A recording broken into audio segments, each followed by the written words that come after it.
Welcome, everyone, to Zero Day to Every Day. This is the podcast where we unravel the latest in cybersecurity, covering vulnerabilities, exploits, and the critical concepts behind them. Whether you're a seasoned pro or getting started, we're here to make security accessible and actionable for everyone. Today, we'll be talking about some vulnerabilities that have not gone away, which were identified by CISA and some collaborators, and also the Move It exploit, which is resurfacing. WordPress, and some Server 2025, and an important member of CISA stepping down. I am joined once again by my colleagues Rocco Fiore and John Cassell. Thanks for being here, gentlemen. Very good to be here. Good to be speaking. Thanks for having us. As usual, we have a lot to cover. So let's have Rocco kick things off with a recent advisory that highlights the power of collaboration. Hey, so CISA, thank you, Blaze, by the way. CISA came out with a report of the 2023 top revealing exploited vulnerabilities. So this was in collaboration with, and CISA being Cybersecurity and Infrastructure Security Agency of the federal government. And this has been in collaboration with, as well as the FBI and NSA, but also with the Australia, Canada, New Zealand, and United Kingdom equivalents, such as United Kingdom National Cybersecurity Center, right? So this report was released, and it would be a wrap-up of the year before, which we may think, first thing that comes to mind is what probably is outdated. Well, yeah, some of it is old news. Some of it is still very relevant, and not much has changed since 2023 in terms of the types of exploits that we're still seeing, etc. So a couple key relevant points that were highlighted is the rising zero-day exploits. So bad actors more and more are using zero-day vulnerabilities to exploit targets, and this is key to our defense every day.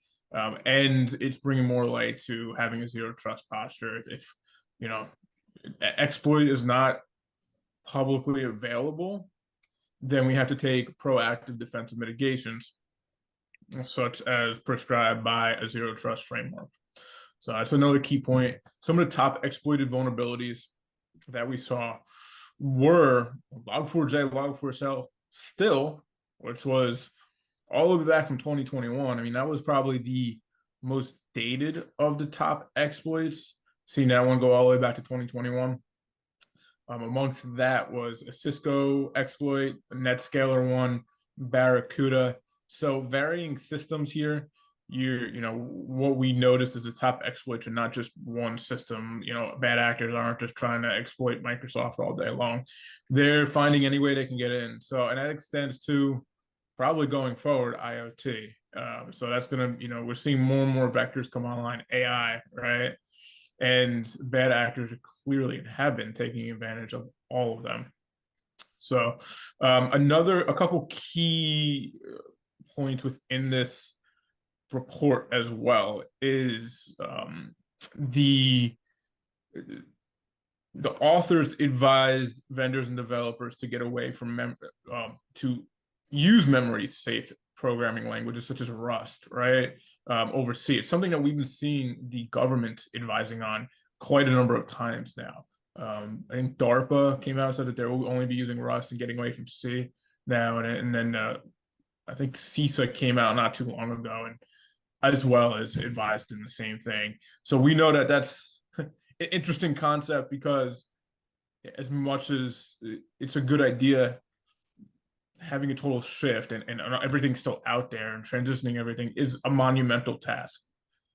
And it's going to take forever for it to happen. But thinking ahead, thinking 10 years ahead, 15 years ahead, the federal government, CISA, DARPA, other federal agencies are trying to move to push the private sector as well as other public sector entities to start using memory safe programming languages. And as well as we see that, and very aligned with what we do at Syxsense, how important it is to patch your systems. So many of these exploits, including the Move It vulnerability, is still on there too, which we'll be bringing up in a second as well. And that's another one that went back to 2023, and we're still seeing it happen today, but all can be fixed with a patch. So aside from 0 days out there, products that do have a relevant patch, we're still seeing them being exploited. So that means that not everyone is patching their systems still currently. So as much as we say it's an ideal world where everything's patched, we're seeing that that's not typically the case. So what do you guys think about some of these exploits that I mentioned? Are you guys surprised that to still hear log4j, log4shell, move it, etc.? I'm not personally surprised. I think we talk enough with admins to know the difficulties they face when it comes to patching important systems, and dealing with known exploits for other attacks. And so the weight, the risk associated with them, even if it's high, sometimes it's still difficult to perform that type of patching, even if there is one available. So is it surprising? No. Should it be mitigated? Yes. It's all about the process and the available resources and time. We just know that most admins don't have a lot of any of those. Sure. Yeah, I should say I'm not surprised, but I am actually surprised. I took a look at the same report. I think this year it was twice the amount of 0 days were exploited, or sorry, in the last year, this is a 2023 report, compared with 2022, which was less than half of the top exploited vulnerabilities were exploited as a 0 day. And then going through the report, I mean, we hear these topics all the time. I mean, you go to a single conference and you're going to see zero trust written, on almost every booth. Least privilege principles, zero trust mentality, phishing resistant, multi-factor authentication. These are all the things that it's recommending, but we're not seeing environments, put these security procedures in place. And as well, not knowing what you have in your fleet, it's surprising that you have employees that are using devices that you don't even have control over. Patch management doesn't have to be too hard, but it's that control of every device that you have. Do you have it? Yes, maybe no. If you don't, obviously, well then there's your risk. Right. Really should have more control. Yeah, you guys. I would say that a big part, we don't talk about this enough. What we see being on the the vendor side is so many organizations taking 6 months to acquire a patching tool when they haven't done much patching before. I mean, just that alone, just to be acquired tool, project management lengths are because of the economy and the state of affairs of the world. I feel things just aren't moving fast in terms of purchasing the necessary tools to even be able to do adequate patching. So that's something we've seen this year is bad actors are moving much faster than defenders in a number of different perspectives. It's the different mindset, security first mindset versus first to market mindset, or go to market, I guess. There's a shift happening, but I would say not fast enough. And I think that's just the world we live in. And I think, as long as we keep talking about it, making things more relevant, hopefully that puts more weight into letting companies know that security needs to come first. Yeah, definitely. On the same point from earlier, we are talking about it over and over, but still we're not seeing it. I just wish that many more would pay a little bit more attention to what's being told over and over and over and what's in front of us in terms of the procedures. You got CIS, you have many other organizations that are providing you those best practices. Are you putting them into place? No, because certain end users need a certain application in the last hour of their day. They want to use iTunes. That's your trade-off. It's not something that you should be supplying them. Seems for sure. So jumping into our next topic here, and it ties into what we just talked about, the Move It vulnerability. Progress's Move It tool, which we saw a critical 0-day exploit, highly exploited last year. This is one of the ones where the public found out about the exploit after it happened a ton of times over, and it was widespread impact. High-profile entities like BBC, British Airways, McDonald's, a number of large educational entities were breached, over 2,700 organizations. And the data, so the breach, the bad actors notified the public, right? But the actual exploitation of that data, any of that thing that came from it was not immediately seen. So we know that there's been this stolen data lingering out there. We know that there's been this has been lingering effects from this exposure. And we're hoping it will go away, right? We're hoping that they said it, they were just trying to scare everyone and would just go away. Well, it hasn't. A couple weeks ago, a user on I don't know if it was a dark web or a regular, I believe it was a dark web forum, posted stolen data from Amazon that was compromised via the same exploit. And it's funny, the user who posted it claimed they were holding corporations accountable for failing to protect sensitive data. While we believe that corporations should be held accountable and they should protect sensitive data, we don't believe that they should be held accountable by criminals.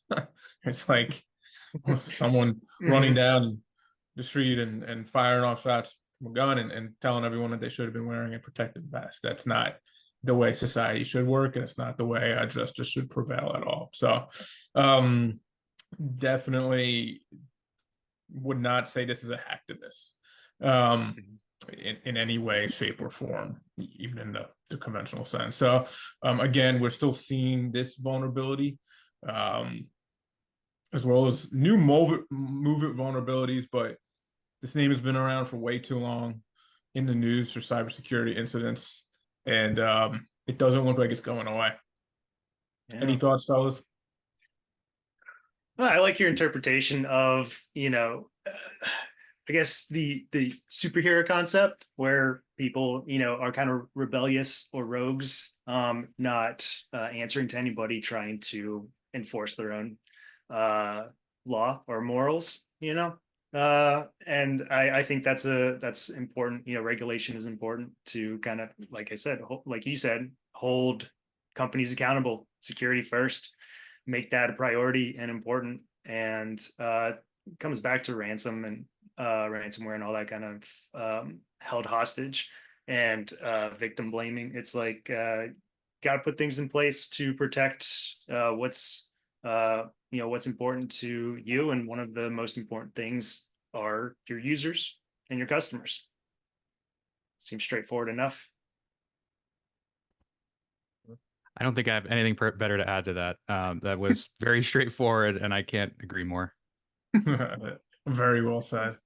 So, well, that's great. And I think the downside with this particular thing is, even if you are following all best practices and, you're all patched up and have things in place, there are still some holes that can be exploited, can be found. And something like that was found in, shifting gears to my topics, was in WordPress this month. And so why are we talking about WordPress? Well, according to the researchers who detected it, this warning about this vulnerability, this is one of the most serious vulnerabilities they have discovered in their 12-year activity. So it's pretty big, just in terms of the longevity of the product existing. So over 4 million WordPress sites were recently impacted by a critical flaw in the really simple security plugin. It took me a while to understand what that really simple part was. That you think that maybe they might make it a little bit more complicated. I think that's just a joke in the naming convention of it. But ironically, in hopes of being more secure, the really simple security plugin introduced multi-factor authentication to be more secure. But unfortunately, their implementation was not secure. The 0-day allowed attackers to bypass authentication, giving them full access to vulnerable sites. If you're using this plugin, make sure your sites are patched now. This highlights a painful truth. As much as WordPress or vendors in general try to make management accessible in the ecosystem that they have using plugins or other third-party supply chain, these these types of things can leave organizations exposed. And so a single overlooked update can become an entry point for attackers, making integration difficult and sometimes not the best answer. Switching gears to Linux, researchers uncovered vulnerabilities in the need restart package. This utility is used to detect and restart services after system updates. These flaws, which have existed for, again, decades, can allow privileged escalation, enabling attackers to execute arbitrary code with root permissions. Privileged escalation vulnerabilities are a goldmine for attackers as they enable deeper access to critical systems. What's particularly alarming here is the age of these vulnerabilities, proving once again that even well-regarded, long-standing tools aren't invincible. So for admins, this highlights again the importance of auditing even the most trusted components of your stack. It's not just about responding to CVEs as they arise, but proactively scanning and assessing legacy software for those hidden risks.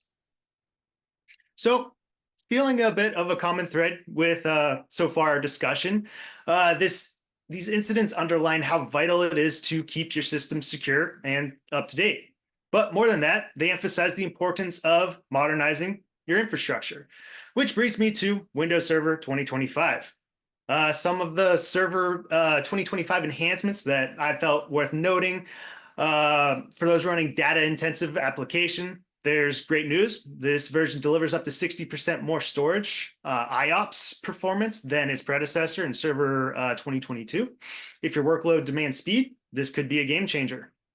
Also, Credential Guard is enabled by default, meaning it automatically protects user credentials by isolating them in a secure environment using virtualization technology. SMB over Quick is also available, and better Azure Arc integration, enabling secure remote work. These features help mitigate risks associated with legacy systems and outdated configurations, which again are something attackers often exploit. Now, building off of that Azure Arc is making the enrollment process easier for something that I think will be very beneficial to a lot of admins, which is hot patching. Hot patches are OS security updates that don't require a reboot. It works by patching the in-memory code of running processes without the need to restart the process. Hot patching means you can apply updates without downtime. Imagine patching your WordPress or firewall vulnerabilities immediately instead of waiting for a maintenance window. But don't get me wrong, upgrading to Server 2025 won't magically solve all these problems. What it does is give you better tools to respond and mitigate emerging threats. I think hot patching is going to be on most Windows administrators' minds going forward. How do you guys think of this developing or improving our lives moving forward as hot patching starts to develop more? I think in theory, it's definitely a positive development for patching and being able to easily apply incremental patches, which means faster time to patch, right? Instead of waiting for a full patch. Ease of use with rebooting, although reboot management shouldn't be such a difficult thing with the right tools that it's really an issue. And we need hot patching for that. So I think it's positive. It's still in the preview stage. We will see. Microsoft isn't really known for just, getting things right the first time all the time. So we'll see. You bring up a good point with, if you are relying on something so single point of failure that you can't reboot a particular device without the worry of bringing down your entire environment, maybe you should rethink redundancy a little bit better to improve that resilience. Exactly. Completely agree with that last point.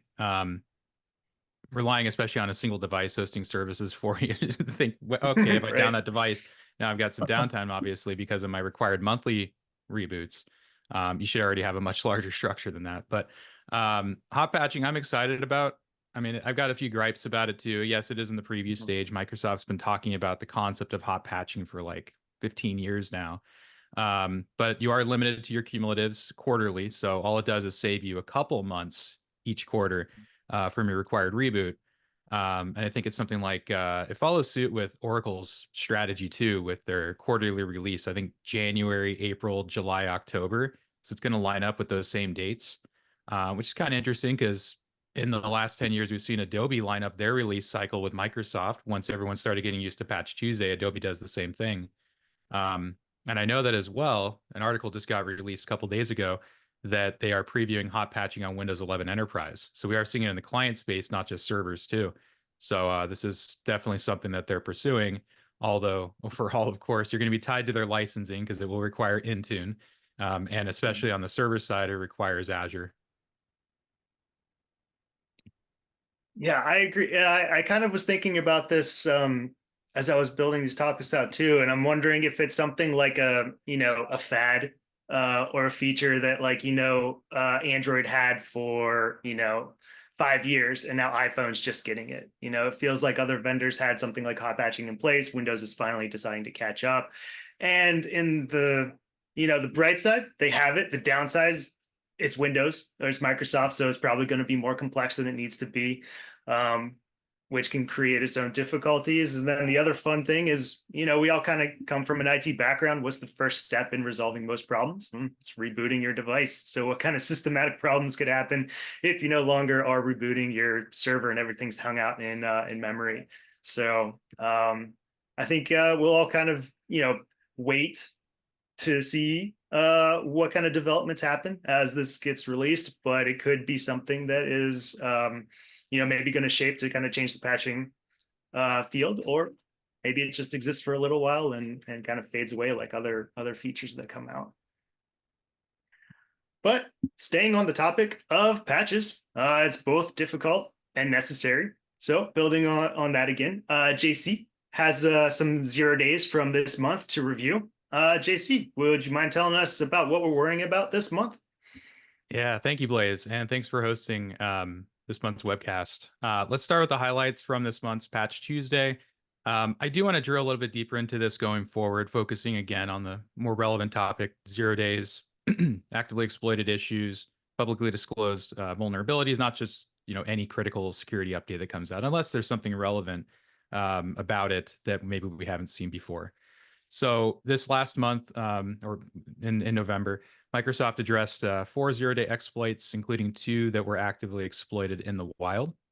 There were also 4 critical vulnerabilities, which include 2 remote code execution issues, and then as well 2 elevation of privilege flaws. The 2 exploited vulnerabilities include NTLM hash disclosure spoofing and Windows Task Scheduler elevation of privilege, with some other vulnerabilities that I just wanted to highlight include Exchange server spoofing and AD certificate services elevation of privilege. There was also an Exchange server cumulative that was released in November on the 12th. But interestingly, on November 14th, just after Patch Tuesday, Microsoft pulled it back. This was KB 504-4062. And due to many reports that the transport rules for marking emails no longer worked after the installation of the update, was their decision to pull it back. You can actually Google the KB and kind of see the forum with Microsoft and all the administrators posting, "Hey, as soon as I applied the update, I can't see the information any longer." So I'm glad that they rushed that out and pulled it back rather, so that the impact wasn't significant. It was, however, specific only to Server 2016 and 2019. And actually, I had a customer bring this up to me as well. Unfortunately, we just had to report that, of course, Microsoft has yet to replace the update with a working solution. And I did check the update catalog this morning, and still the KB was pulled and it no longer exists. So haven't seen a solution for that one just yet. Mac users, many out there have heard or at least been impacted by it as well, about Apple rushing some updates to macOS and iOS users due to 2 confirmed 0-day attacks specifically on Intel-based Mac systems. However, there were updates pushed out to a lot of other products too. So this does impact iOS versions the same. It was specific to WebKit and JavaScript core. Apple's response team didn't supply any details on the reported attacks, or typically they don't supply the IOCs, but did get the updates out in short order. The flaws were claimed by Google's threat analysis group with the same names we typically see month after month, usually when we talk about Apple 0 days, and they were rolled out on November 19th. So the products affected include macOS Sequoia, as well as Safari on macOS Ventura and Sonoma, along with iOS and iPad versions 17 and 18. And then as well, if you have it, Apple Vision Pro, Vision OS also got an update. Circling back to CISA, definitely one of the main topics of today's webcast. The Cybersecurity and Infrastructure Security Agency has added 21 exploited vulnerabilities to the KEV so far for November. This includes the active exploits from Microsoft and Apple that we discussed, as well as Blaze. I think you briefly brought up Palo Alto. Also includes PTZ Optics with, never heard of it, 2 camera vulnerabilities, but they made the list. Nostromo, CyberPanel, Android, Jira Server and Data Center, Cisco, Metabase, Progress, Kemp Loadmaster, VMware vCenter Server, and Oracle Agile PLM. So if you heard any of those products, you haven't updated your systems, get to it. There are also no Chrome 0 days for this month. Actually, let me double check. Because as we've seen, if you've attended any of my webcasts for the last 2 years, it always dropped on the day of my webcast. So just my luck. Oh. No 0 days. No updates for no updates to highlight, I should say, for Chrome. Of course, you might notice if you're a month out of date, you probably have 12 updates. Usually we see a dozen every month, but nothing significant for this month. Big topic that I chose that I kind of wanted to highlight here, as mentioned in the beginning. Jen Easterly, the director of CISA, is stepping down on January 20th, 2025. And this coincides with the inauguration of Donald Trump. To quote a bit from Forbes, this does mark the end of a transformative era in U.S. cybersecurity, as well as her exit raises critical questions about CISA's future, its mission, and its leadership under the incoming administration. Now, it's her decision, of course, to make that, and probably would see a bit of shakeup anyways. Typically, whenever we get someone new taking over the executive branch, it's typical. But her choice to, of course, do so without being called to resign, very interesting. For those that may have forgotten, and when CISA was established, or rather superseding, it was in 2018 under Trump's first presidency to protect America's critical infrastructure from cyber and physical threats. Even though its genesis technically started back in the tail end of the Bush Jr.'s presidency with the National Protection and Programs, I always mess up this word, Directorate. I'll just stick with that. Since then, CISA has clearly played a pivotal role in helping agencies and businesses alike address security issues. Looking back at her contributions, and I really wanted to raise this because I think that they've had a significant impact over the past few years. And clearly, with her being director, she can take credit for it. The Shields Up campaign, nationwide call for action to organizations to bolster defenses against ransomware and state-sponsored cyber threats. The KEV we bring up here every single month was established not too long ago. Secure by Design, and as well Secure by Demand, which is a newer term. The forward-looking initiative encouraging tech firms to secure their products from the outset. Extremely respectable. And the Joint Cyber Defense Collaborative. Despite the achievements, some initiatives like monitoring and misinformation and expanding election oversight, of course, did draw criticism, as these are clearly considered overreach or redundancy in agent responsibility. There are other agencies performing the same task, and I would understand that that they might be overstepping that boundary. But no matter what, her tenure sure leaves a significant legacy, of course, from what we've seen in the impact, and again, just a couple years. Of course, keeping political opinion aside, though, I'm curious what the future of CISA looks like. No matter what the past election results would have been, we would have seen a change no matter what.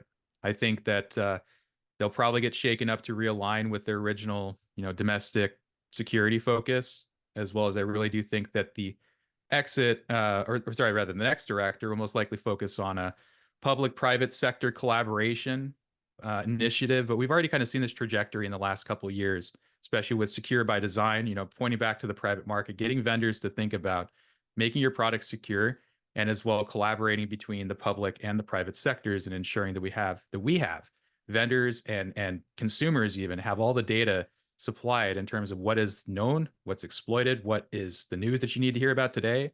I think CISA has done a pretty dang good job the last few years. What do you guys think? Yeah, I have to admit, I didn't know what the term secure by demand was before you just mentioned it. And I'm looking it up now, and this is very intriguing. And we should definitely speak about this more. So yeah, this is pretty impressive. Yeah, I agree. I started following her, I think after 2023's Black Hat when I heard her speak.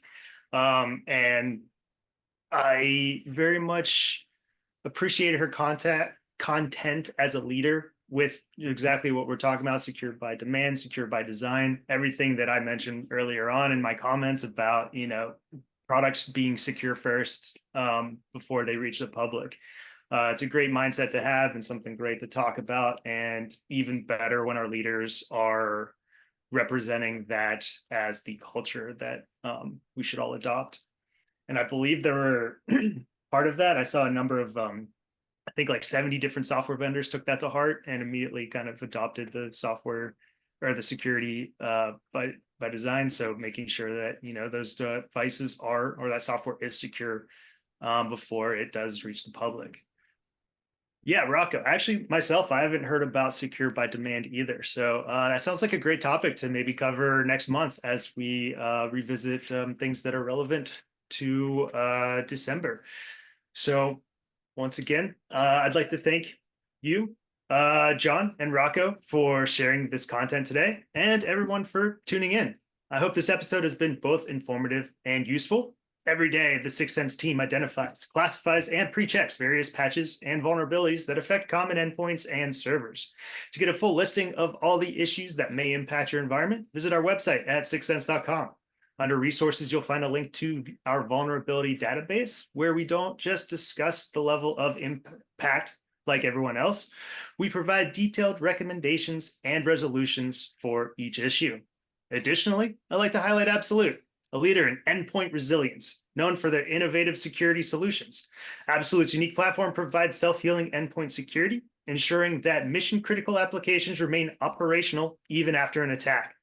They specialize in giving organizations unparalleled visibility and control over their devices and data, making them a key player in enhancing endpoint protection. If you have any questions, concerns, or suggestions, we'd love to hear from you in the comments below or contacting a team member. Thank you for your time, and don't forget to like and subscribe if you enjoyed today's content to stay updated with us and the Syxsense team.